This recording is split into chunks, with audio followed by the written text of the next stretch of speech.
कविता कौन है? सहायताएं रही, लोगों का सपोर्ट रहा, बहुत, बट क्या नहीं रहा। और मैं इकलौती अपनी घर की पहली लड़की हूँ जो घर से बाहर निकल के पढ़ने गई थी, तो मेरे लिए बहुत बड़ी बात थी, बहुत बड़ी बात। पढ़ लिख के सरकारी नौकरी कर लो वरना शादी कर देंगे। हाँ। क्या ये दबाव आपके लिए था? तो जब मैंने बुंदेली चुनी या लोकगीत गाना चुना, तो उस टाइम पे ये था कि मेरे घर पे ऐसे बोलते, अच्छे घर की लड़कियां ये नहीं करती। हाँ, लोग मुंबई जाते हैं, बॉलीवुड में जाते हैं, they want to sing jingles, may be they हाँ बिल्कुल, be a playback singer, but choosing Bundelkhand, Bundeli language over all of that. बागड़दम नौन ज्यादा मिर्ची कम के खाओ तुम और पर से हम, घर में से निकरे पट परे जीना पे, जादार बगर गई दोना काए ना ल्याए, जो भात बगर गो दोना काए ना ल्याए। तो बहू अपनी मन की बात इवन अपने पति से नहीं बोल पाती थी। तो जैसे हम बात कर रहे थे बिचिंग की तो तो ऐसा ये होता है। बिचिंग का थोड़ा सा रेट्रो मोड है। पॉडकास्ट का बजट थोड़ा ज़्यादा है, क्योंकि मैं पहली बार किसी पॉडकास्ट में चाय पी रही हूँ। Nice. अच्छा, एक आइडल अगर हम हस्बैंड की बात करें कविता के लिए तो क्या होगा? छोड़ो यार मत बोले। ऐसा क्या है, हम कैमरे के पीछे जानेंगे।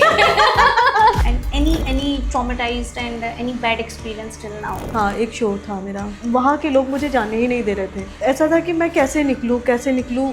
मैं सीरियसली मैं रिक्वेस्ट कर रही थी कि भाई अब जाने दो हमें। तो दोस्तों, बहुत सारे लोगों को द नाट टॉक्स के इस प्लेटफॉर्म पर हम लेकर आते हैं और मैं बातें करती हूँ बहुत सारे लोगों से। कुछ आर्टिस्ट होते हैं, कुछ सिविल सर्वेंट से भी हमने बात करी है, लेकिन बहुत सारे लोगों को मेरे बैकग्राउंड के बारे में कम जानकारी है कि मैं कहाँ से आती हूँ।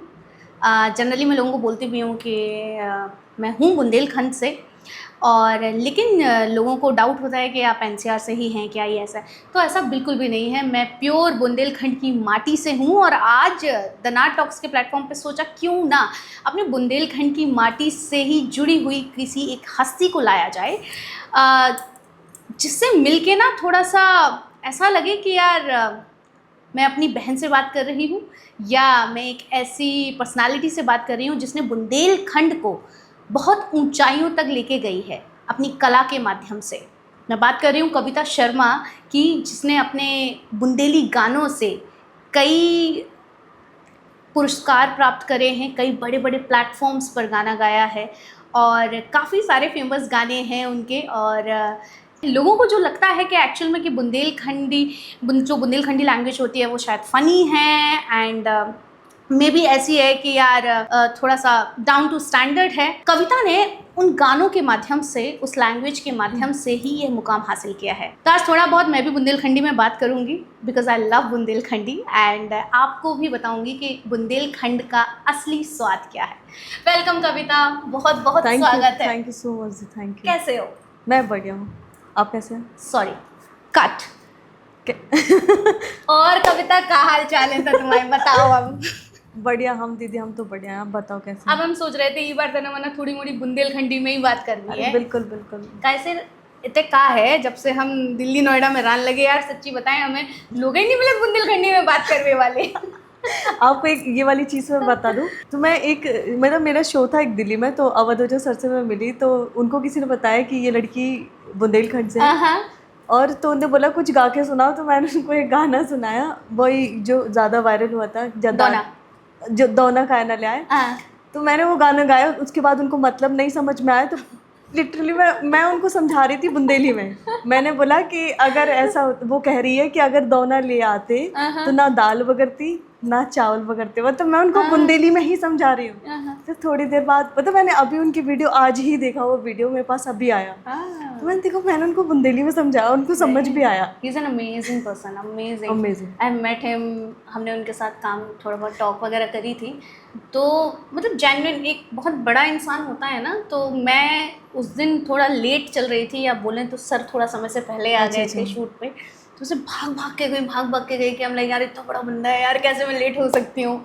एंड लाइक सर सॉरी, कहते कोई बात नहीं बेटा, इट्स ओके, सांस ले ले सुगंधा बिटिया, पानी पी ले। मेरे साथ भी यही हुआ था। मेरे साथ पता क्या हुआ था कि मैं उस दिन, मेरा शो था जिस दिन, तो मैं क्योंकि बड़ा प्लेटफॉर्म था दिल्ली में जाना, पहली बार, तो ऐसा था कि मैं थोड़ा सा ऐसा घबराई हुई भी थी नर्वसनेस थोड़ी सी बहुत हो थी। जाती तो है। आप यकीन नहीं करोगे, वो मेरा शो था 45 मिनट का, सर खड़े होकर सुन रहे थे, बैक स्टेज खड़े होकर सुन रहे थे और मुझसे बोलते कि अरे तुम तो बुंदेलखंड की महारानी लक्ष्मीबाई हो, तुम कैसे घबरा सकती हो।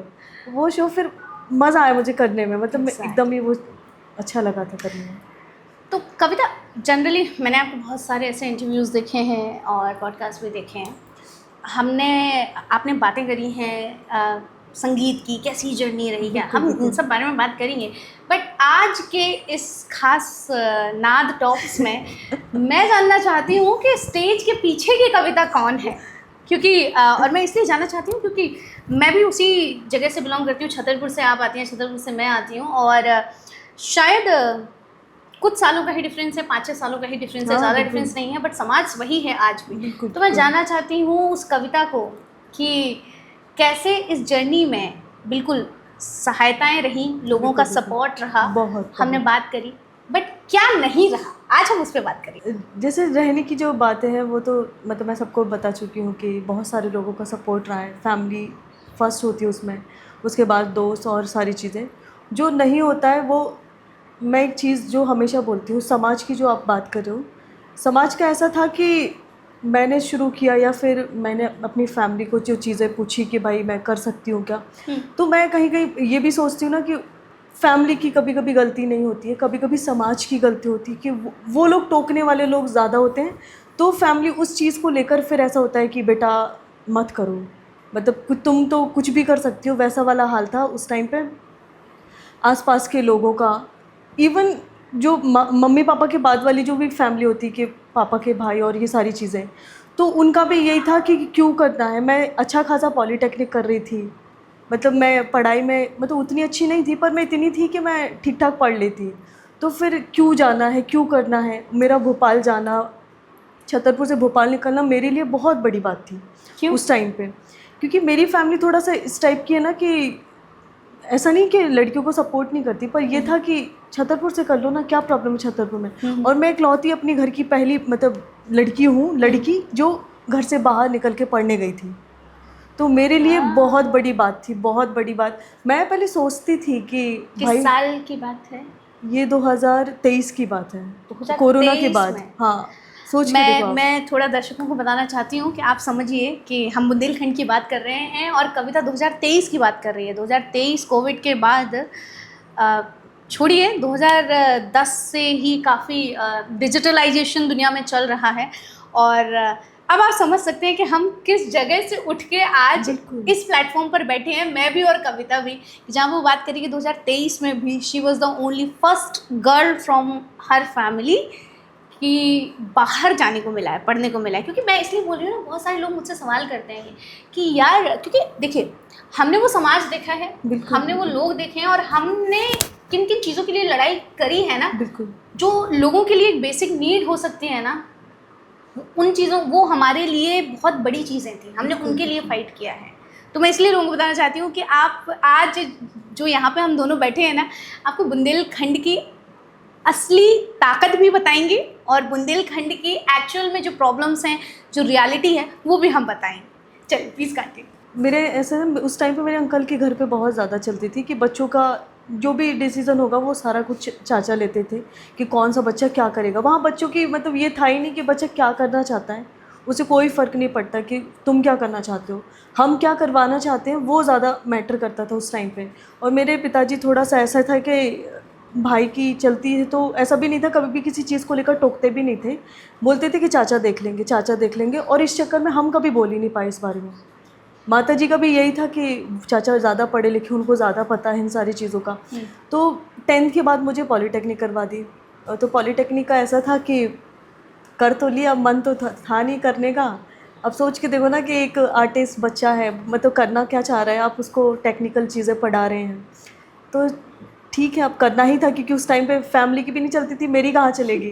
तो चले गए नौगांव पॉलीटेक्निक करने के लिए। तो क्या हुआ कि फर्स्ट सेमेस्टर जैसे तैसे मैंने निकाला, और सेकंड सेमेस्टर में इन्वायरमेंट सब्जेक्ट था, तो मैं उसमें फ़ेल हो गई। देख रहे हो विनोद।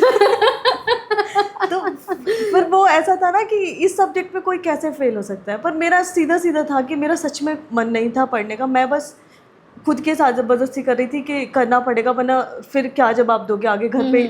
क्योंकि मेरा ऐसा था कि अगर नहीं कर पाओगे, अगर ये नहीं कर पाओगे तो फिर क्या करोगे, वो सारी टेंशन। तो क्या हुआ कि मेरे जिस दिन वो रिज़ल्ट आया ना, उस दिन हमारे घर पे शंकर जी का वो था, पूजन था। सावन का टाइम था और शंकर जी का पूजन चल रहा था, तो रिज़ल्ट हमेशा रात को आता था। तो रात को रिज़ल्ट आ गया, मैंने देख लिया कि हम धड़क चुके हैं एक सब्जेक्ट में। अब जैसे तैसे रात तो निकालनी उस घबराहट में, क्योंकि सुबह बताना ही पड़ेगा, क्योंकि कैसे भी चाचा को तो पता चल ही जाएगा। तो सुबह वो आया तो मैंने चाचा को दिखाया कि चाचा ऐसा रिज़ल्ट रहा। तो मेरे चाचा बोलते हैं कि सारे सब्जेक्ट के नीचे ऐसा लिखा था डी, किसी के नीचे ई था, मतलब किसी में कुछ बहुत अच्छा नहीं था, पर ई। अब तो अंकल ने मेरे पूछा कि एफ़ का मतलब क्या होता है, तो मैंने ऐसे बोल दिया, मैंने कहा एफ़ का मतलब होता है फैंटास्टिक। तो मेरे चाचा मुझे चिल्ला के बोलते हैं एफ़ का मतलब फैंटास्टिक होता है, हमें नहीं पता है कि तुम फेल हो गई हो। तो फिर वो वाली चीज़ है कि डर भी था, और पर ठीक है। अच्छा, लेकिन ये एक जो आपने बोली ना कि एक डर था कि यही है, इसके आगे क्या करेंगे। हाँ बिल्कुल, ये बिल्कुल। बहुत होता है। हाँ। क्या, और जनरली हम देखते हैं कि हमारे यहाँ पे आसपास सोसाइटी में लड़की को पढ़ाया जाता है, पढ़ लिख के सरकारी नौकरी कर लो वरना शादी कर देंगे। हाँ। क्या ये दबाव आपके लिए भी था?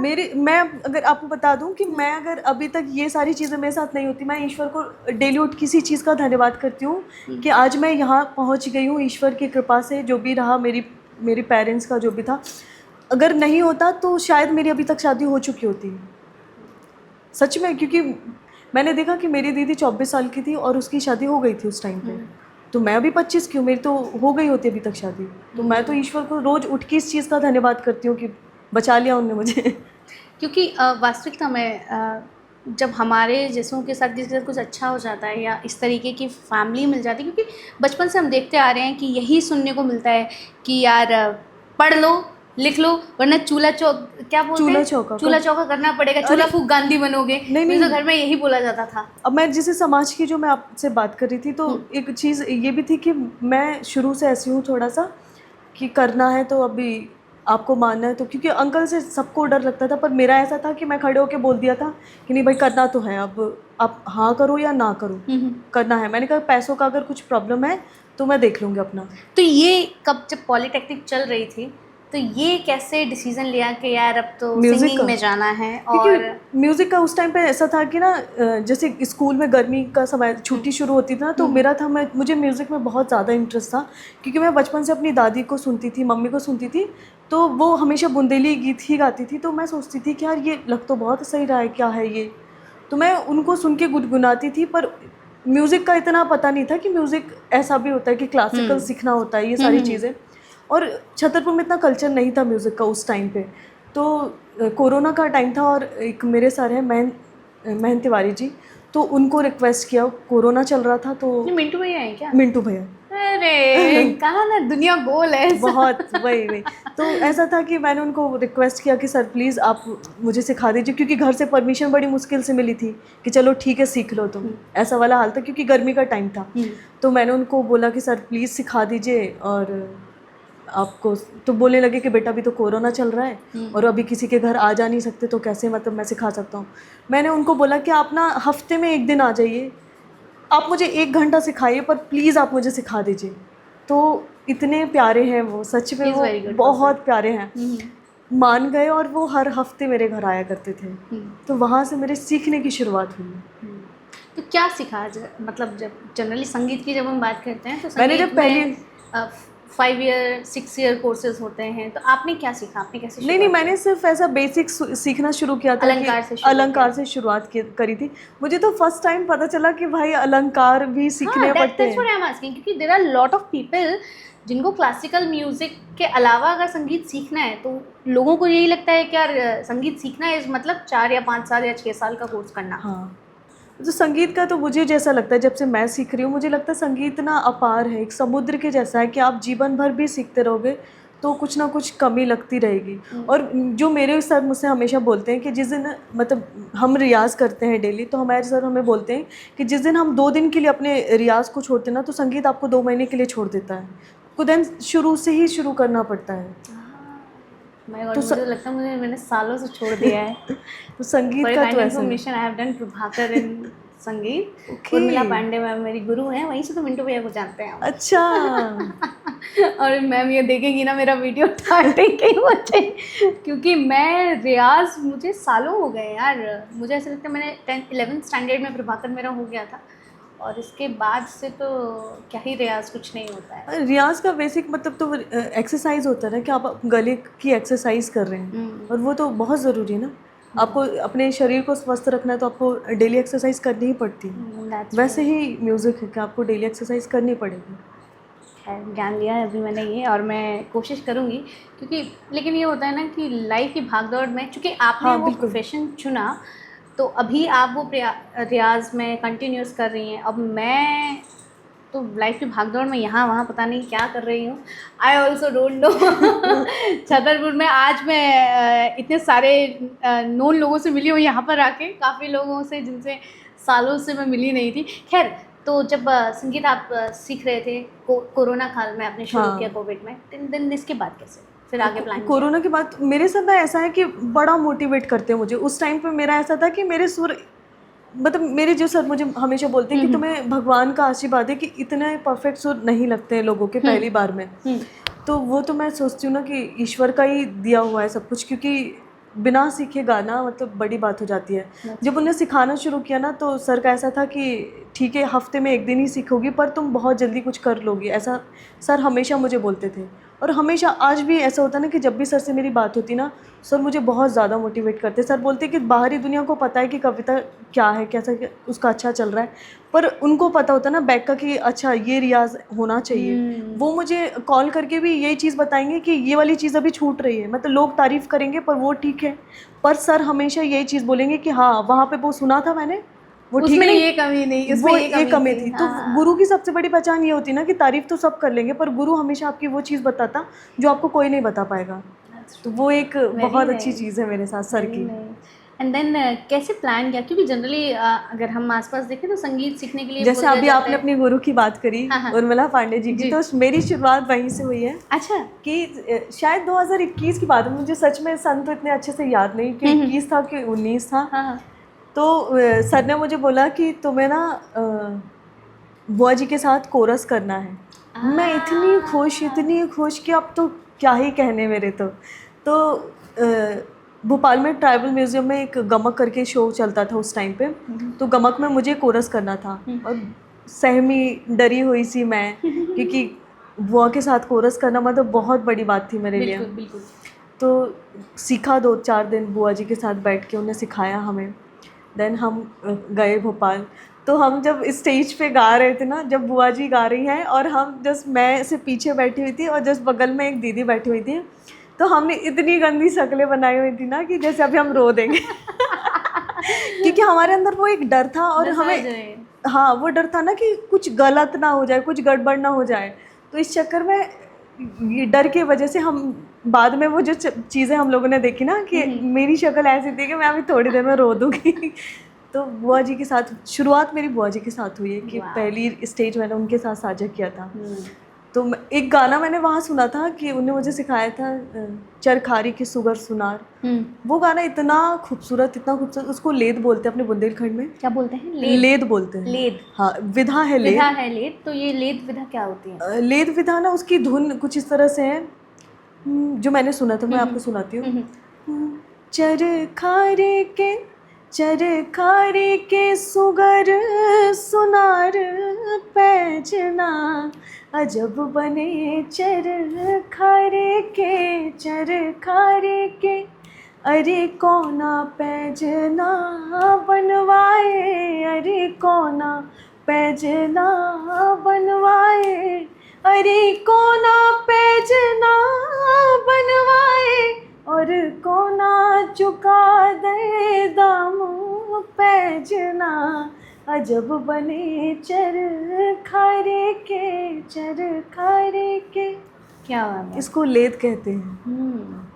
मुझे तो ज़्यादा विधाओं के बारे में नॉलेज नहीं, क्योंकि मैंने बुंदेली में मैंने मैम के साथ ही जब हम पढ़ रहे थे, आई थिंक 5th ईयर में थे, तभी उस दौरान मैम ने बुंदेली में वो एक बधाई होती है, हाँ। बधाई गवाई थी कि ऐसे ऐसे गाते हैं। तो मतलब मैं कभी क्यों, चूँकि मैंने बोला ना कि वो इंटरेस्ट ही नहीं रहा है कि यार संगीत में कुछ करना है या इस तरीके से, बल्कि गाना सुनना और गाना बहुत, जैसे आपने बोला कि आप भी अपनी मम्मी से हाँ बहुत सुनते इंस्पायर हैं। हैं। सेम मेरे यहाँ केस है कि पांडे मैम जो हैं वो मेरी मम्मी की गुरु हैं। अच्छा। हाँ, तो मेरी मम्मी जब कॉलेज में थी तो वो मैम से सीखा करती थी उस टाइम पे। अच्छा। तो उनका वही था कि मैं तो 2 ही साल सीख पाई, तो मैं बेटी को सिखाती हूँ, और इस तरीके से वो लेके गई हैं। तो मैम के सामने तो अभी भी मैं जाती हूँ ना, तो ऐसे वो वाली फीलिंग आती है कि वो तो मेरी नानी समान है, क्योंकि वो बोलती है कि मैंने तो तेरी माँ को सिखाया है, वो वाला पर सीन। वही है ना कि उनसे सीखना मतलब सौभाग्य की बात है। That's true. खैर, फिर ये जर्नी आगे कैसे बढ़ी? तो फिर जब ये सीखना शुरू किया, फिर बात आती है भोपाल की, कि उसके बाद मैंने 12th किया, 12th पास किया, मतलब 12th भी ऐसे कि चलो ठीक है पास हो गए, आर्ट्स लिया। उस समय ऐसा था कि मेरे पेरेंट्स को तो लग भी नहीं रहा था कि मैं पास हो जाऊंगी, तो पर 69-70 कुछ परसेंट मेरे बन गए। अरे पढ़ाई में कैसी थी? मैं मन पढ़ाई मन में नहीं लगता एवरेज था कि थी। पढ़ाई में? सच में मेरा नहीं लगता था मन, क्योंकि मैं पढ़ाई में, मेरा मन कब से लगना शुरू हुआ जब मैंने म्यूज़िक लिया। बैचलर्स कर रही थी तो मैंने सब्जेक्ट म्यूज़िक लिया, तब से मैंने पढ़ाई करना शुरू किया था। मुझे तब समझ में आता अच्छा बैठ के ऐसे पढ़ा भी जाता है। क्या बात है। तो क्या था कि म्यूज़िक में ऐसा था कि जब मैंने बैचलर्स किया ना, तो मेरी क्लास में ऐसा था कि मतलब मैं ऐसा नहीं बोलती, पर मेरी क्लास में मैं बहुत अच्छी थी उस टाइम पे म्यूज़िक में। तो जब मेरा फाइनल ईयर का रिज़ल्ट आने वाला था, उससे पहले हमारे कॉलेज में रजिस्ट्रेशन होते हैं। नूतन कॉलेज में मैं थी, मतलब जहाँ से मैंने मास्टर्स किया, तो वहाँ का ऐसा होता है कि वहाँ सिर्फ 11 सीटें हैं हमारे कॉलेज में। 11 से ज़्यादा बच्चे लेते नहीं मास्टर्स में वो। तो 10 सीटों पे एडमिशन हो चुके थे। 11वीं सीट का मैंने रजिस्ट्रेशन किया बिना पेरेंट्स को बताए। रजिस्ट्रेशन करने के बाद मैं अपने घर आई, फिर मैंने अपने पापा को बताया कि पापा मैंने नूतन कॉलेज के लिए रजिस्ट्रेशन किया है और उसके लिए मुझे आज ही निकलना पड़ेगा। मैंने 2 बजे रजिस्ट्रेशन किया, रात को 11 बजे मेरी बस थी, और मैं समझा रही हूँ पापा को रात को 8 बजे कि मुझे जाना है। मेरे पिताजी मना कर रहे हैं, मेरे अंकल बोल रहे हैं कि नहीं, ऐसे थोड़ी अपने मन से कहीं भी कुछ भी कर लोगी तुम। तो मैंने बोला कि नहीं, अब तो जाना पड़ेगा, रजिस्ट्रेशन तो कर दिया और मुझे पढ़ना भी वहीं से है, क्योंकि मुझे सीखना है, अब करना है। क्योंकि यहाँ पे महाराजा कॉलेज में कोई टीचर नहीं थी उस टाइम पे। मैंने पहले तो महाराजा कॉलेज में भी संगीत खरे मैडम थी, हाँ, पर हाँ। वो रिटायर हो गई थी उस टाइम पे, तो फिर कोई था ही नहीं म्यूज़िक में। तो मेरा सीखने का उस टाइम पे ऐसा था कि नहीं, कुछ भी हो जाए सीखना तो है, अब तो मतलब लग गई लगन तो करना पड़ेगा मुझे। तो फिर समझा रही हूँ चाचा को कि प्लीज़ जाने दो। तो फिर मेरी मम्मी का बहुत ज़्यादा सपोर्ट रहा। उन्होंने बोला कि ठीक है, इन लोग को नहीं मान रहे हैं, तुम ना माने तो तुम जाओ। टिकट करी, निकली, 11 बजे की बस होती है, बस से मैं पहुंची, सुबह रजिस्ट्रेशन करवाया। मैं ऐसा था कि अगर मैं नई टाइम से पहुंचती ना तो रजिस्ट्रेशन नहीं होता, क्योंकि वो आखिरी दिन था रजिस्ट्रेशन होने का, वो वेरीफाई होने का। तो मैं पहुंची, मेरा वेरीफाई हुआ, उसके बाद जो 11वीं सीट थी वो मुझे अलाउ, मुझे ऐसा था मैं उस you time. Know what, the way you are explaining all these scenarios, ऐसा लग रहा है जैसे फिल्म का एकदम जो क्लाइमेक्स होता है ना, कि पापा चाचा नहीं मान रहे थे, मम्मी ने बोला तू जा, हाँ, बस पकड़ी जल्दी से, सच में ऐसा ही हुआ और इट मेरे वाज द साथ। Last seat I reached at the last time. बिल्कुल। तो मेरा ऐसा था, पर फिर जब मैं क्लास में पहुंची, मतलब एमए करना शुरू किया, तो पता चला कि यहाँ तो मतलब मैं बहुत पीछे हूँ। मतलब अपने वहाँ पे बड़ी, ऐसा था कि मैं अच्छा थी, सब बढ़िया था, पर जब वहाँ जाके पता चला, तब संगीत के बारे में असलियत जो पता चली कि भाई बड़ा ख्याल होता है, बड़ा ख्याल गाना होता है। हाँ, चूँकि आपने वो उस हिसाब से क्लासिकल तो नहीं सीखा था मैंने। सीखा था, बिल्कुल तो बिल्कुल। फिर वहाँ जाके समझ में आया कि भाई मैं तो बहुत पीछे हूँ। फिर मैं बहुत ही ऐसी थी कि क्या करूँगी, मतलब पेरेंट्स के अगेंस्ट आ तो गई हूँ, अब क्या सा क्या होगा। बड़ी टेंशन होती थी कि भाई कर पाऊँगी कुछ कि नहीं कर पाऊँगी। तो फिर वहाँ से मेरी मेहनत शुरू हुई। फिर मुझे एक बहुत ही अच्छे व्यक्ति मिले, उनका नाम राकेश है। मतलब मैं उनका नाम ले रही हूँ, पहली बार मैंने उनका नाम लिया है। ओके। बहुत ही प्यारे व्यक्ति हैं, वो फ्लूट प्ले करते हैं और अमेजिंग आर्टिस्ट हैं, अमेजिंग। कॉलेज में ही मिले? नहीं, कॉलेज में नहीं मिले वो।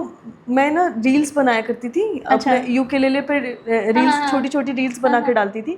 तो उनने वहाँ का ही सुना हुआ था, तो उनने बस ऐसे मुझे मैसेज कर दिया कि अच्छा गाती हो। उन्हें स्टोरी वगैरह लगाई और वो बहुत फेमस हैं। तो मैं एकदम खुश कि भाई किसी ने ब्लू टिक वाले ने मेरी स्टोरी लगा दी है, तो मैं बड़ी खुश थी। तो फिर वहाँ से उन्होंने मुझे बताया, चीज़ें समझाई कि ज़रूरी नहीं कोई भी पीछे आगे नहीं होता संगीत में, सिर्फ रियाज़ होता है कि आप कितना ज़्यादा कर पा रहे हो। आप जितना ज़्यादा अच्छा करोगे या जितना ज़्यादा रियाज़ करोगे, आप उतना अच्छा कर पाओगे। तो वहाँ से फिर मोटिवेशन आना शुरू हुआ कि भाई नहीं, ये भी कोई पीछे नहीं है। मतलब म्यूज़िक में ये नहीं होता, एज मैटर नहीं करती कि आप कितने साल के हो। That's true. आप कितनी ज़्यादा मेहनत कर सकते हो, क्योंकि संगीत में यही होता है कि आप जितना ज़्यादा सीख पाओ वो आपके लिए अच्छा है। तो वहाँ से एक मोटिवेशन था कि करना है। एंड आपकी कोई खास एज नहीं हुई थी, अभी भी you are so young, okay. नहीं, पर वो था ना पेरेंट्स के अगेन जाके करना कोई चीज़, फिर आपके ऊपर क्योंकि एक, आपको एक प्रेशर होता है कि आप तो प्रूफ करना है, टाइम इज रनिंग वाला सीन। हाँ, अगर वो नहीं होगा तो आप मतलब फिर आपके पास तो कुछ है नहीं ना, ऑप्शन ही नहीं है। सोचो ना कि पेरेंट्स ने आपको एक चीज़ दे दी है कुछ टाइम के लिए कि आपको ये करना है, अगर आप नहीं कर पाए तो आपके पास ऑप्शन नहीं है, आपको फिर वो जो कहेंगे आपको करना ही पड़ेगा, क्योंकि आपके पास नहीं है कोई दूसरा ऑप्शन। तो वहाँ से फिर मैंने एक ऑडिशन दिया था, उसका दूरदर्शन का था, भारत का अमृत कलश। वहाँ से फिर ऑडिशन के बाद थोड़ा और अच्छा लगा कि वहाँ मेरा सिलेक्शन हुआ, सारी चीज़ें हुई। पर बुंदेली करने का वो जो रीज़न था वो बुआ जी थी कि बुआ जी से कुछ सीखना है, कुछ करना है। तो वहाँ से सुन सुन के सीखा, बुआ जी से कभी बैठ के तो नहीं सीखा, मतलब वो वाला सौभाग्य कभी प्राप्त नहीं हुआ मुझे, पर सुन सुन के सीखा है मैंने उनसे। और फिर ऐसा था कि अब तो करना है, क्योंकि इतना खूबसूरत, इतना बुंदेलखंड का कल्चर इतना रिच है ना, उसमें करने के लिए इतनी सारी चीज़ें हैं, इतनी सारी चीज़ें कि आप जीवन भर भी करते रहोगे, कमी पड़ी रहेगी। This is very different thing coming from you, because generally लोग क्या होता है, संगीत सीखते हैं, बाहर निकल गए हैं और आपको अच्छे लोगों से रीच आउट भी मिल रहा है, तो लोग मुंबई जाते हैं, बॉलीवुड में जाते हैं, they want to sing jingles, may be they want to be a playback singer, but choosing Bundelkhand, Bundeli language over all of that, this is very different. और उस टाइम पे तो सच में बहुत ये सारी चीज़ें बहुत टफ थी, मतलब एक लड़की का लोकगीत गाना ये बहुत बड़ी बात थी। मतलब मेरे पेरेंट्स तो ऐसे थे कि क्यों कर रही हो तुम, हाँ, मतलब संगीत सिखा रहा हूँ इसका मतलब ये थोड़ी कि तुम लोकगीत गाने लग जाओगे। जब भी हम बुंदेली संगीत की बात करते हैं, आपने बोला कि लड़कियों के लिए it was not a easy thing, right, कि बुंदेली संगीत में स्टेप रखना और बाहर आना। तो चूँकि हम ऑब्वियसली यही जानते आए हैं, उस जनरेशन की बात करें, देशराज पटेरिया जी जब थे, पांडे मैम थी, और भी सीनियर सिंगर्स जितने भी रहे हैं, हमने बस उन तक ही बुंदेली संगीत को जाना है कि वो आकाशवाणी में जाके गाना गा रहे हैं या दूरदर्शन में अपनी प्रस्तुतियाँ दे रहे हैं। तो आपने जो काम किया है ना, वो एक यंग जनरेशन को कनेक्ट करने का काम किया है बुंदेली म्यूज़िक से। मुझे ना एक चीज़ जो मुझे लगती है ना कि हर बार मैंने एक चीज़ सुनी है कि जो बुंदेलखंड के जिस उस टाइम पे जो हाल था, जब मैंने बुंदेली चुनी या लोकगीत गाना चुना, तो उस टाइम पे ये था कि मेरे घर पे ऐसे बोलते, अच्छे घर की लड़कियां ये नहीं करती। हाँ। तो फिर मैं वहाँ पे ये होता था कि अच्छे घर की क्या होता है, फिर वहाँ ये ना कि अच्छे घर की क्या होता है। संगीत तो संगीत है ना भाई, वो अच्छे घर या बुरे घर से फ़र्क नहीं पड़ता है। That's true. म्यूज़िक ये डिसाइड करके नहीं आएगा कि ये अच्छे घर की लड़की है तो इसके पास जाना है, वो बुरे घर की। अच्छा और बुरा होता क्या, कला किसी के पास भी। और अच्छा और बुरा घर होता क्या, मुझे आज तक ये समझ नहीं आया कि क्या होता है। प्रतिष्ठित समाज में जिसकी प्रतिष्ठा है और सज्जन पुरुष कहते हैं, बिल्कुल, मैं तो फैमिली का आपका अगर वो बैकग्राउंड है, मैं इन सब चीज़ों के बिल्कुल खिलाफ हूँ कि अच्छा घर या बुरा घर कुछ नहीं होता भाई। अगर संगीत मेरे तक पहुँचा था तो मतलब मेरे लिए बहुत बड़े सौभाग्य की बात थी कि मुझे करना था। पेरेंट्स के अगेंस्ट जाके मैंने किया कि लोकगीत को चुना या फिर बुंदेली संगीत को चुना, तो ऐसा था कि भाई अब करना तो है, अब तो कर लिया, अब तो क्या ही कर लोगे, अब ऐसा वाला था भी ना कि अब क्या होगा, अब तो कर लिया मैंने। पर अब वही होता है ना कि अब पेरेंट्स बिल्कुल ऐसे हैं कि बहुत प्राउड फील करते हैं कि भाई बच्ची ऐसा कर रही है। Done something, you have proved yourself. बिल्कुल। तो मुझे जो लगता है ना, जो लड़कियां जो भी सुन रही हैं इसको, जो भी सुन पा रही हैं, मुझे लगता है ना कि भाई सिर्फ संगीत की बात नहीं कर रही हूँ मैं, आपका जो करने का दिल करता है आप कर सकते हो बिल्कुल। मतलब पेरेंट्स के अगेंस्ट भी जाना पड़े तो जाओ भाई, पर करो जो आप करना चाहते हो। बिल्कुल, क्योंकि जीवन भर ना तो आपके पेरेंट्स आपके साथ रहने वाले हैं, एक टाइम वो आएगा कि आप खुद ही उस वाली चीज़ को लेकर सोचोगे, आप खुद ही रिग्रेट करोगे कि भाई काश मैंने ये कर लिया होता। भाई करके देखो, हो सकता है कि चीज़ गलत हो, पर आपके पास एक दूसरा ऑप्शन ये होगा कि आप उस चीज़ को सही कर सकते हो या फिर आप कुछ और भी कर सकते हो, पर एटलीस्ट करो। मतलब you have said very rightly कि I have learn this from my life कि काश नहीं रहना चाहिए जी। वही मेरा है कि काश नहीं होना चाहिए। बिल्कुल। मतलब मुझे जो लगता है ना, मैं बहुत अलग हूँ सच बताऊँ तो। मुझे लगता है सही और गलत कुछ नहीं होता, it's all about the perspective of सामने वाला। बिल्कुल। मतलब जो चीज़ मुझे सही लग रही हो सकता है वो आपको गलत लग रही है। बिल्कुल। तो कुछ सही गलत नहीं होता भाई, जिसको जो मन में आया भाई करो यार। अभी जैसे ये कॉन्वर्सेशन कोई सुन रहा होगा उधर बैठ के, जब ये रिलीज़ होगा पीपल विल बी लाइक क्या लड़कियां हैं, समाज को बर्बाद कर रही हैं, हमारी बिटियन का बर्बाद करें जो मॉर्निंग बैठ के होते हैं ये सब पंचायतें कर रही, पीपल आर लाइक दिस, बिल्कुल, लोग बिल्कुल। बोलेंगे। बट ट्रुथ इज दिस कि अगर आपको आपकी रियलिटी पता है और आपको पता है कि दिस इज़ माई लिमिट, और मुझे ऐसा लगता है कि लिमिट किसी और को डिसाइड नहीं करनी नहीं चाहिए करनी चाहिए, आपकी। बिल्कुल इट्स ओनली यू, आपको आपकी लिमिट पता होगी कि this is my limit and I should not go beyond it. बिल्कुल। मुझे मेरी लिमिट पता है कि this is my limit, right. और मैं लिमिट से ये नहीं कह रही हूँ कि सबकी लिमिट होनी चाहिए, आई एम जस्ट सेइंग अपनी लिमिट को धीरे धीरे पुश करते रहो यार, हाँ। जीवन में तुम सब कुछ कर लोगे। इज इट मुझे पता है क्या लगता है ना, मुझे लगता है ना कि ऐसा दुनिया में कोई काम नहीं जो हम नहीं कर सकते। कोई ऐसा काम नहीं, बस हमें ना खुद को समझाना है कि हम कुछ भी कर सकते हैं, कुछ भी। पहले मुझे लगता था ना एक टाइम पे, क्योंकि हमारे घर पे कोई लड़की पैसा कमाने वाली नहीं थी। मैं यहाँ पैसे शब्द का यूज़ इसलिए कर रही हूँ क्योंकि था ऐसा कि नहीं कमाने वाली थी, तो हमें इज्जत नहीं मिलती थी। होता है, ये तो सच्चाई है भाई, ये तो आपको पता है समाज की सच्चाई है कि अगर आप नहीं कुछ कर रहे हो, क्योंकि हमने तो घर में ये चीज़ें देखी ना, तो ऐसा है कि आपको करना ही पड़ेगा। तुम, मेरा तो ऐसा था कि भाई कुछ भी हो जाए, कमाना तो है।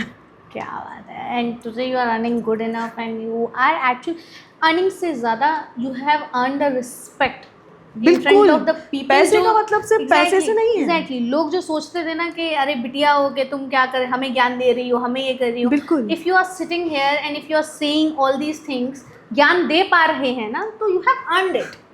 क्योंकि प्रॉब्लम पता है वही है, और it is related to the financial thing also, कि आप सोसाइटी में जब रह रहे हो ना, इंडियन सोसाइटी में, तो क्योंकि मर्द घर का कमाता है तो उसी को केवल ज्ञान देने का भी अधिकार है। ये बिल्कुल नहीं, दिस इज़ वेरी ऐसा रॉन्ग, बिल्कुल वेरी रॉन्ग। खैर, संगीत की बात कर रहे थे, हाँ। आप भी बहुत सारे गाने सुनते हैं और हमारा जो कट हो गया था मैं फिर से रिप्ले करूँगी अभी। सो जब यूथ को आपने कनेक्ट किया, सो आपने शॉर्ट्स बनाने शुरू किए, रील्स बनाने हाँ। शुरू किए इंस्टाग्राम से, बिल्कुल। और वो कब ऐसा मतलब समय आया, कब ऐसा चुनाव का वक्त आया जब आपने बुंदेली संगीत को चुना? बुंदेली संगीत को चुनने के पीछे मैंने आपको बताया कि मेरी एक रील थी जो मैंने शुरुआत में डाली, और मैंने बताया कि उसमें 2-2.5 हज़ार कुछ व्यूज़ थे। हाँ। तो मुझे बड़ी खुशी हुई कि भाई अपने लोकल संगीत, मतलब जो भी अपनी लोकल लैंग्वेज है, भाषा जो भी है, उसको बड़ा पसंद करते हैं। मतलब आप बहुत जल्दी कनेक्ट कर पाते हो किसी के साथ। जैसे अभी हम बुंदेलखंड से, और हम बुंदेली में बात करेंगे ना, हमारे बुंदेलखंड के लोग बहुत जल्दी कनेक्ट कर पाएंगे हम लोगों से। तो ऐसा था कि एक तो सबसे बड़ी चीज़ ये थी, और दूसरी चीज़ ये कि मैं उस टाइम पे उर्मिला पांडे जी को बहुत ज़्यादा सुन रही थी।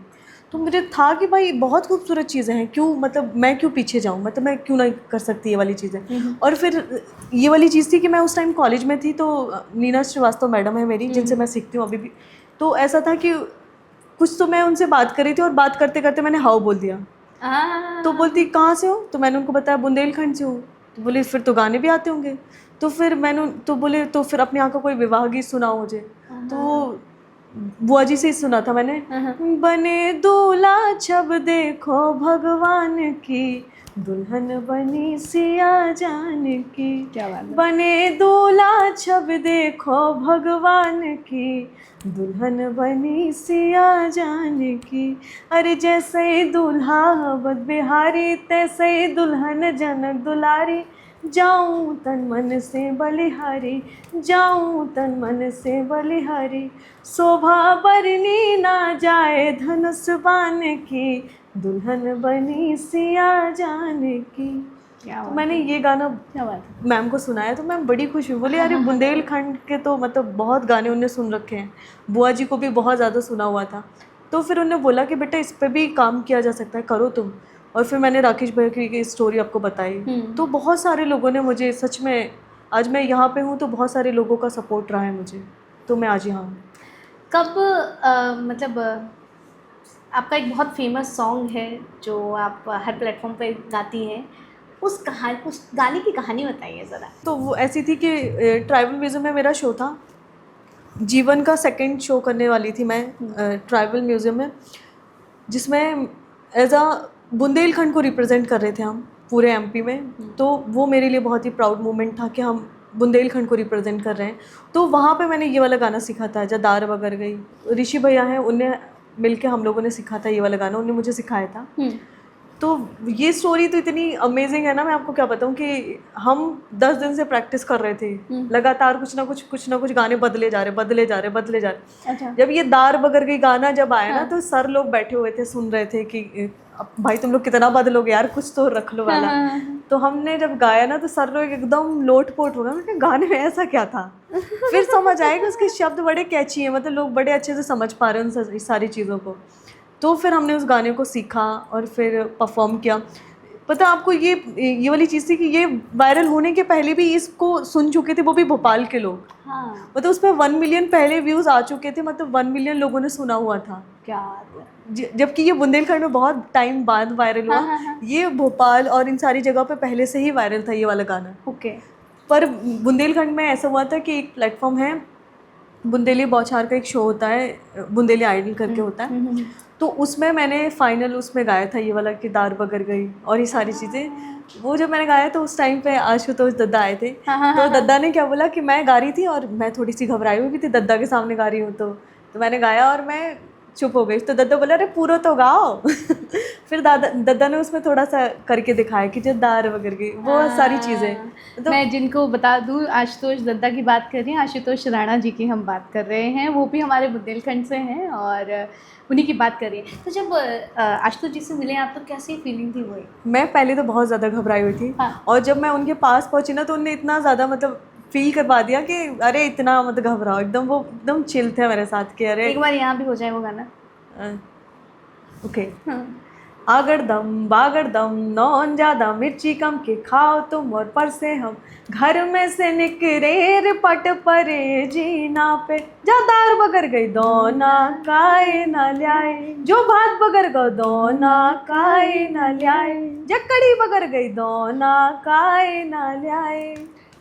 The beat is amazing honestly. And मतलब ऐसे है ना, वो जब आप आगड़ बम बोलते हो ना, तो दिस लाइक एक वो कैलाश खेर का गाना है, लोग बहुत इनिशियली कनेक्ट करते हैं। वो lyrics are amazing, the beat is amazing. And जिनको नहीं समझ में आ रहा है, कविता जी अभी बुंदेली लैंग्वेज में समझाएंगी। नहीं अब मैं हिंदी में समझाऊंगी क्योंकि मुझे समझ में आ गया है कि मैं बुंदेली को बुंदेली में ही समझा देती हूँ। सिर्फ ये गाना भी फेमस हुआ ही है, इसके अलावा भी आपके बहुत सारे गाने हैं जो मैंने सुने हैं। हाँ। एक वो कुछ समथिंग है नज़रिया। हाँ, I was listening that song, मुझे बहुत ही प्यारा लगा।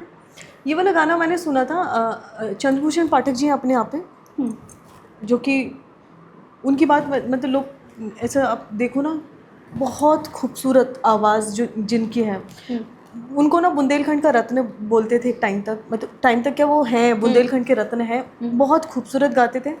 और मैंने ना बुआ जी के बाद जिनको सबसे ज़्यादा सुना है वो चंद्रभूषण पाठक जी हैं। बहुत प्यारा गाते हैं, बहुत ही खूबसूरत। तो उनका गाना था कि तोरे नैनन की पैनी है धार ओ गोरी, तिरछी नजरिया ना मारो, तोरे नैनन की वो तोरे नैनन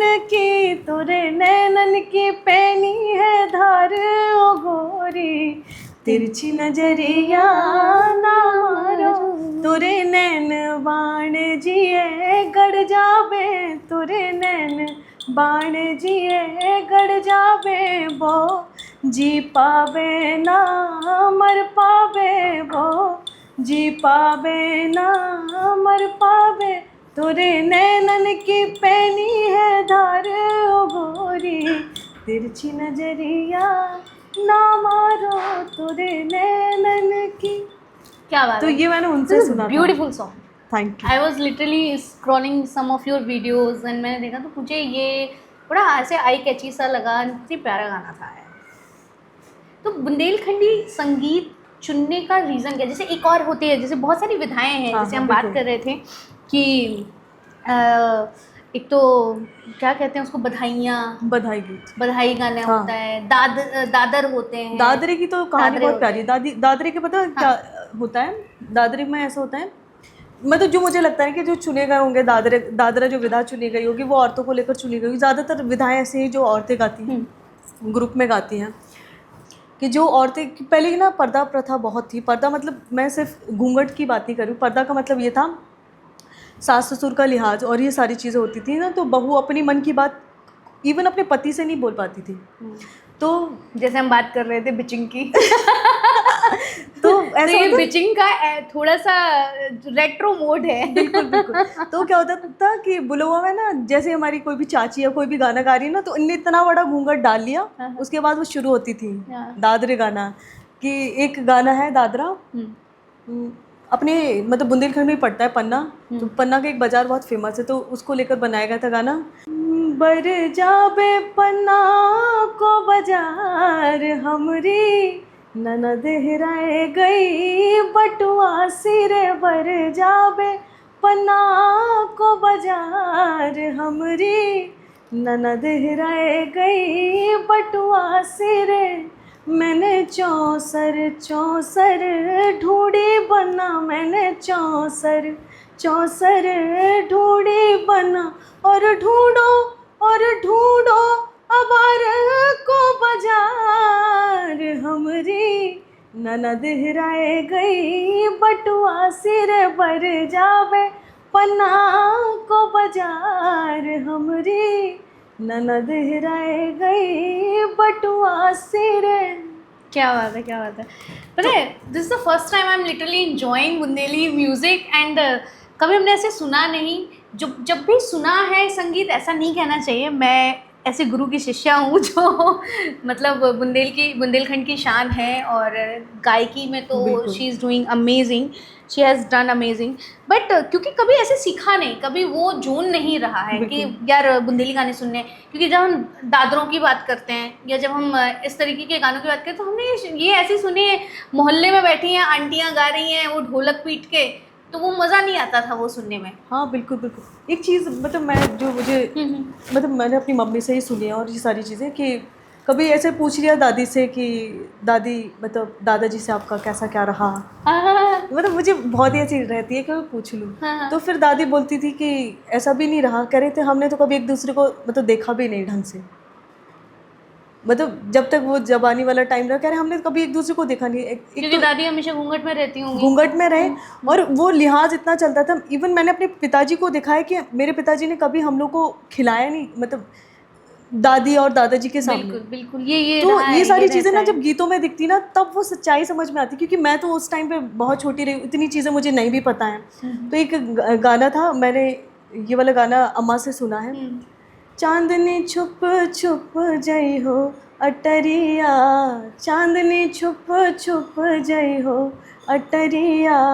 मतलब गाने में इतनी खूबसूरती है, गाने में ये बताने की कोशिश कर रहे हैं कि एक अटारी हुआ करती थी कि जिनको जितना मिलना मिलाप करना है वो जाके उस अटारी में मिल रहे हैं। तो कह रही है कि चांदनी छुप छुप जई हो अटरिया, अरे पैर दबाए मैंने सांसों सुलाए दी, पैर दबाए मैंने सांसों सुलाए दी, जेठा बड़े हैं गवैया अटरिया, जेठा बड़े हैं गवैया अटरिया, चांदनी छुप छुप जई हो अटरिया। और फिर कह रही कि खास खकार मैंने जेठा विदा किए, खास खकार मैंने जेठा विदा किए, देवर बड़े हैं पड़ैया अटरिया, देवर बड़े हैं पड़ैया अटरिया। तो अब बता रही है कि मतलब मिलने के लिए भी कितने वो करने पड़ते थे कि जिनको मिलना सासू माँ को सुला दिया और करके जेठा जी को भगा दिया, हाँ, जेठ जी को भगा दिया। बिल्कुल। उसके बाद देवर फिर बताती हैं कि देवर को विदा किया तो फिर बच्चा जो है ललना जग गए हैं, तो ललना को दूध पिला के सुलाया, तो उसके बाद चांदनी निकल वो कोयल बोलने लग गई, सुबह हो गई। तो मतलब कितना संघर्ष करना पड़ता था पति से मिलने के लिए लोगों को, औरतों को। तो वो सारी चीज़ें सुनती हूँ ना कि भाई मतलब ज़माना पहले से बहुत ज़्यादा बदल गया। That's so true, that's so true. And हाँ, चूँकि आप अपने गानों के थ्रू वो कहानियाँ बताती हैं, वो एक्चुअल में बुंदेलखंड की सिचुएशन आप लोगों को बताती हैं, वो वास्तविकता में है। बट क्योंकि हमें ऐसा लगता है कि हम शायद 20 साल पीछे हैं, बट वो चूँकि मैंने यहाँ की भी ज़िंदगी जी है और मैंने वहाँ की भी मैं ज़िंदगी जी रही हूँ, तो मुझे ऐसा लगता है वो 10 साल आगे ज़्यादा चल रहा है। हाँ। ये 20 साल पीछे ज़्यादा बुंदेलखंड तो पीछे है। तो वो एक बैलेंस्ड जो अप्रोच है, जिसे जो हमने अभी बात करी स्ट्रगल की, आपको अपने डिसीजंस लेने के लिए जो स्ट्रगल करना पड़ा, वो आज़ादी शायद वहाँ है। हाँ है। जैसे आपने स्टार्टिंग में बात करी कि आपके घर में जो डिसीजंस लेते थे वो चाचा जी लेते थे। अब अगर हम वहाँ पर बात करते हैं ना कि हमारे यहाँ पे तो ऐसा होता है कि घर का एक ही बड़ा होता है, हाँ। एक ही मुखिया होता है, या कोई इंसान बाहर निकल गया, पढ़ लिख गया तो वही डिसीजंस लेने लगता है। बिल्कुल। तो उनके लिए वो बहुत ताज्जुब की बात होती है कि ऐसा थोड़ा ना होता है। डिसीजंस लेने की सबको अपनी अपनी इंडिपेंडेंस होती है कि जो करना है बैठ के पूछा जाता है, what you want to do in your career. But यहाँ पे वो चीज़ नहीं होती है।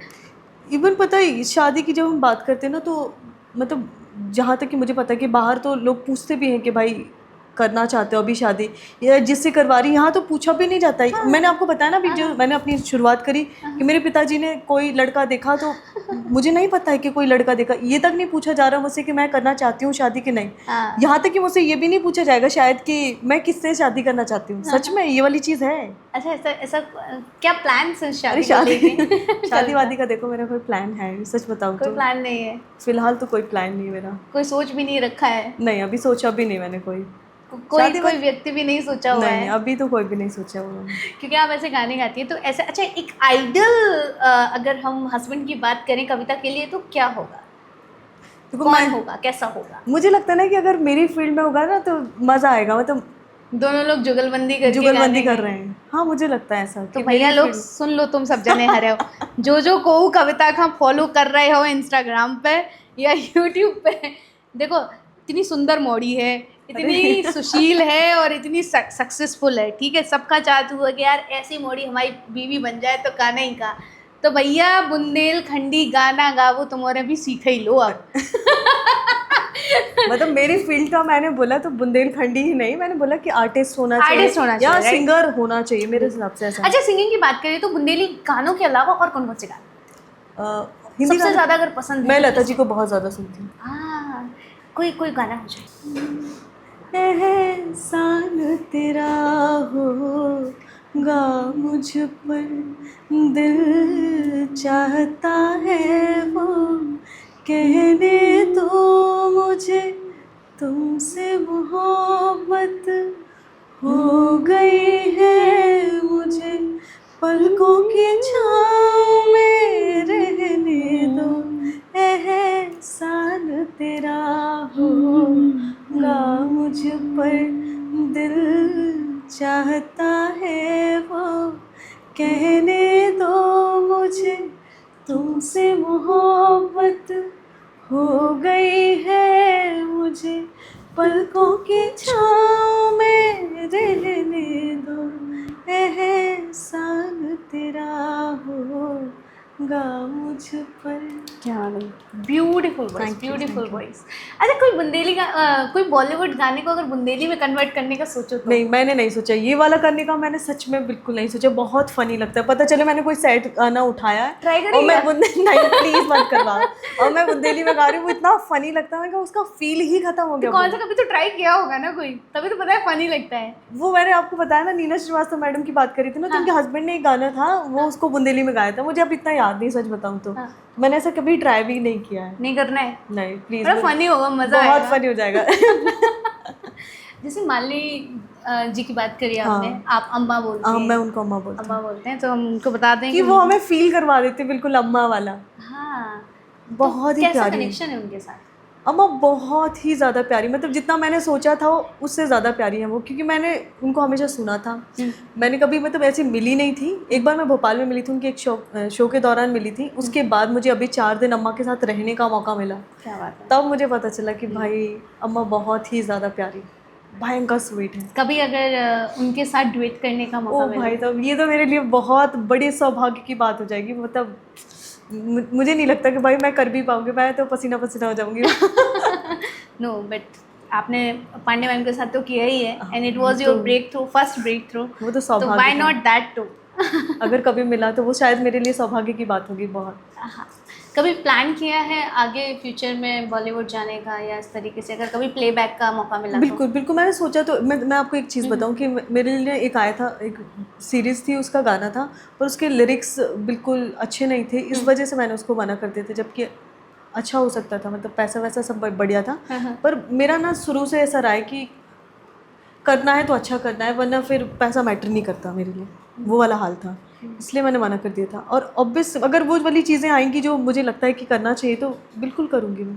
अच्छा, कभी कविता एक छोटे से शहर से, छोटे से कस्बे से, गांव से निकल कर आप इतने आगे पहुंची हैं, तो what is that one thing जिसे जनरली हम बोलते हैं ना कि हमें सारी चीज़ें फैंटेसाइज करती हैं, बिल्कुल। बड़े बड़े स्टेजेस बड़े फैंटेसाइज करते हैं, तो वो तो आप ज़िंदगी जी ही रही हैं, but what is that one thing अगर हम रियलिस्टिक पॉइंट ऑफ व्यू से जानना चाहें कि बीइंग अ फीमेल या जो छोटे शहर से बाहर निकल के एक लड़की है, क्या चीज़ें ऐसी फेस करी हैं जो एक्सपेक्ट नहीं किया था?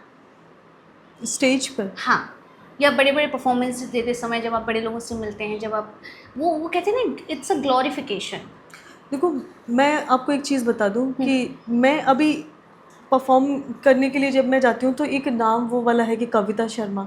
तो मुझे नहीं लगता कि मैंने बहुत सारी ऐसी चीज़ें फेस करी हैं कि जो मतलब मुझे ऐसा लगता है कि बीइंग अ लड़की आपको लगा हो कि यार ये ऐसा सोचा था, ये तो ऐसा हुआ। होता है, कई बार होता है कि मतलब बताया कुछ जाता है, हो कुछ जाता है, वो वाला होता है, सबके साथ ही होता होगा मुझे लगता है। कभी कोई ऐसा best moment, best performance of your till life? ओ, वो मैं बता सकती हूँ। वो था नरसिंहपुर का शो, बेस्ट था वो मेरे लिए, अभी तक का मेरा बेस्ट शो था वो, क्योंकि वहाँ के लोग इतने प्यारे थे। मतलब ऑडियंस मुझे अभी तक, मैं बोलूँ ना कि ऑडियंस मुझे अभी तक जहाँ जहाँ की भी मिली है, बहुत प्यारी ऑडियंस मिली है। नो डाउट कि बुंदेलखंड के लोग बहुत अच्छा सुनते हैं।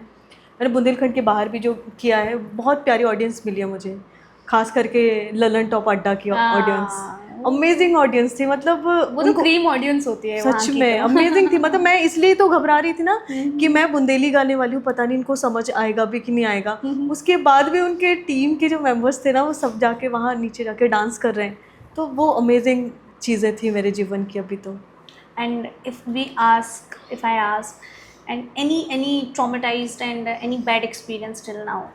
हाँ, एक शो था मेरा, मैं जगह का नाम नहीं लेना चाहूँगी, पर वो था एक कि मैं सिर्फ स्टेज पे 15 मिनट थी, जबकि मैंने पैसा पूरा लिया था। सॉरी, पर मैंने पैसा पूरा लिया था, उसके बाद मैं निकल गई थी। 15 मिनट वो थी। किस वजह से?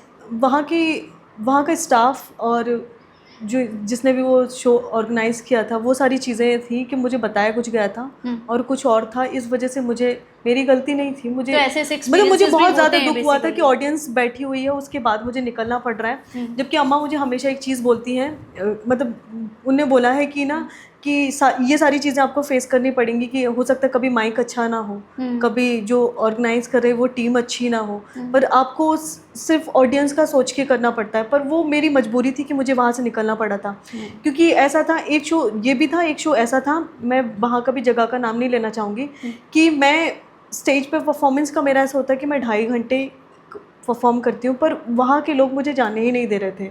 ऐसा था कि आपको अभी और करना पड़ेगा, अभी और करना पड़ेगा। तो ऐसा था कि मैं कैसे निकलूँ। मैं सीरियसली मैं रिक्वेस्ट कर रही थी कि भाई अब जाने दो हमें, क्योंकि बहुत ज़्यादा टाइम हो गया था परफॉर्म करते हुए, और मेरी टीम भी एकदम थक चुकी थी कि भाई अब जाने दो। तो वो वाली सारी चीज़ें होती हैं कि ये तो फेस करना पड़ा मुझे अभी। तो उस वाली चीज़ का बहुत ज़्यादा ऐसा दुख होता है कि मतलब एक आर्टिस्ट की वैल्यू करना चाहिए लोगों को, मुझे ऐसा लगता है। After becoming such famous and बिल्कुल। गेनिंग दिस पॉपुलैरिटी, पर वहाँ फ़र्क नहीं पड़ रहा कि आप कितने फेमस हो, क्योंकि वहाँ फिर जो जहाँ आप परफॉर्म कर रहे हैं, वहाँ सिर्फ ये है कि आप वहाँ एज आर्टिस्ट गए हो। you're just an बिल्कुल artist. बिल्कुल। No, but as an individual, after becoming so famous and popular, have you ever faced there can be कुछ इसके नुकसान भी हो सकते हैं? हाँ बिल्कुल, क्यों नहीं हो सकते हैं। कैसे? जैसे मैं फेमस क्या हूँ, चेंजेस फील मैं करें? आपको बताती हूँ एक चीज़ कि मैं मतलब मेरे साथ शुरुआत में तो नहीं होता था कि मेरे साथ सिक्योरिटी बहुत ज़्यादा है, पर मैं अब इन सब चीज़ों का बहुत ज़्यादा ध्यान रखती हूँ। तो एक शो था, मतलब मैंने वहाँ की फ़ोटोज़ अभी तक शेयर नहीं करे। वहाँ पे भयंकर भीड़ थी, मतलब आप समझो मैं 2.5 घंटे भीड़ के बीच से निकलने में, वो शो करने के बाद जस्ट दूसरा शो था मेरा, और उस मतलब जो मेरा दूसरा शो था, उस शो में पूरा 1.5 घंटे लेट थी मैं इस चक्कर में, क्योंकि मुझे 2.5 घंटे वहाँ से निकलने में लग गया। लोग मुझे निकलने ही नहीं दे रहे थे, मतलब वो सेल्फी और वो सारी चीज़ें। उसके लिए मुझे बहुत खुशी होती है कि लोग मुझे इतना प्यार करते हैं, मुझे बहुत ही ज़्यादा।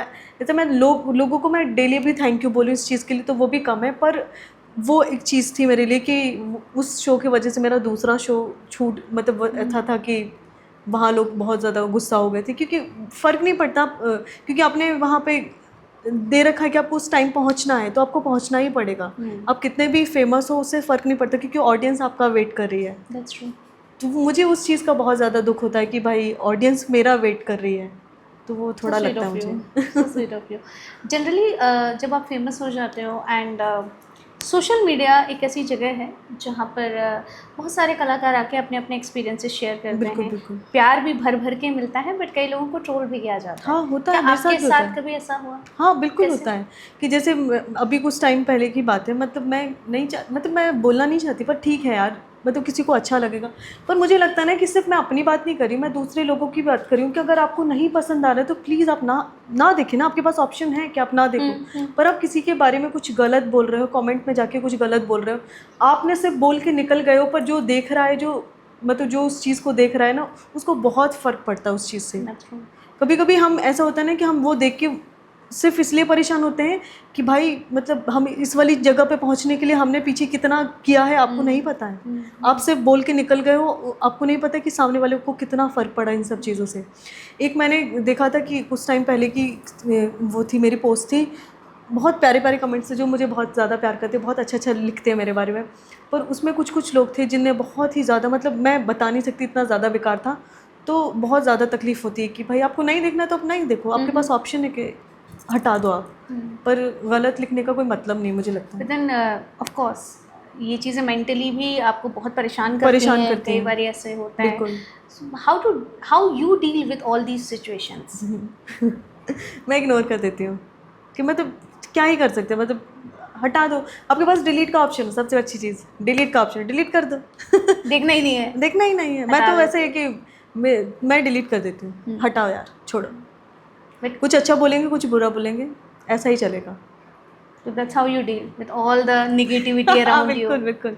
क्योंकि देखो, हम एक चीज़ मुझे जो लगती है ना कि नेगेटिविटी और पॉजिटिविटी दो चीज़ें होती हैं, इनसे मिलकर ही आप आगे बढ़ रहे होते हो। जब तक आपको नेगेटिव चीज़ें नहीं समझ में नहीं मिलती ना, तब तक आपको समझ में नहीं आती कि आप कितने आगे बढ़ रहे हो। जब वो आती है तब ऐसा लगता है कि हाँ चलो पहुँच रहे हैं, कहीं तक तो पहुँचे हैं।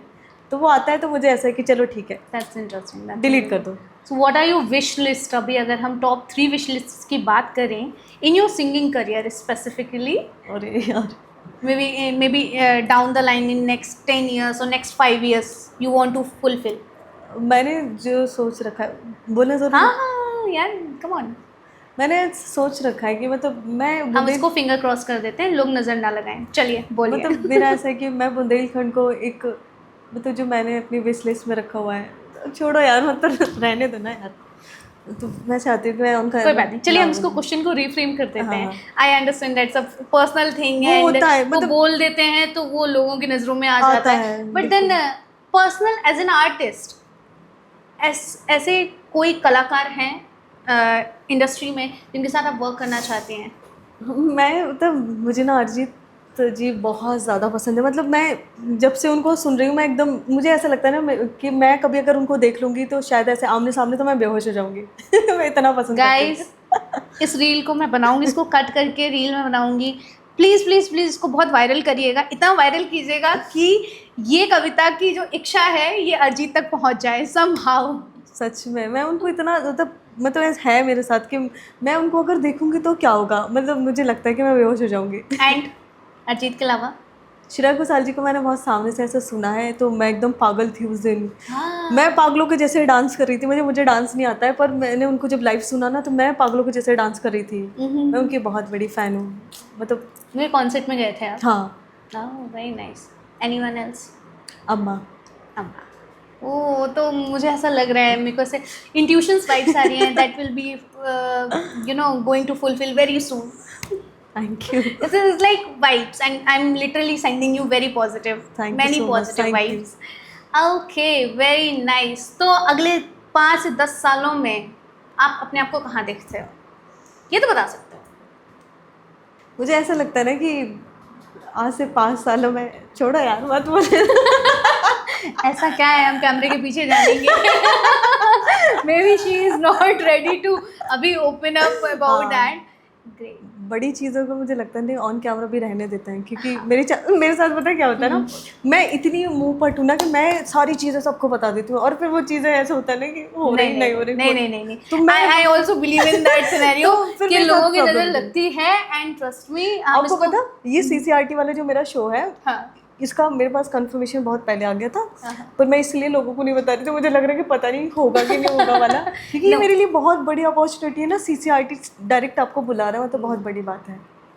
तो वो एक तो मेरे लिए होता है कि नहीं यार अभी रहने दो। कोई बात नहीं, हम मे बी कहीं और बात करेंगे इस हाँ, बारे बिल्कुल, में, बिल्कुल, मे बी हम बिल्कुल। कैमरे के पीछे जानेंगे, हाँ, बट बिल्कुल। अभी शी इज कैमरे गेटिंग के पीछे लेट, तो सो मैं आई आपको थिंक सब वी बता should wrap up very soon very soon. एक दो क्वेश्चंस और मेरे दिमाग में आ रहे थे, वो निकल चुके हैं पता नहीं किस दुनिया में गए हैं।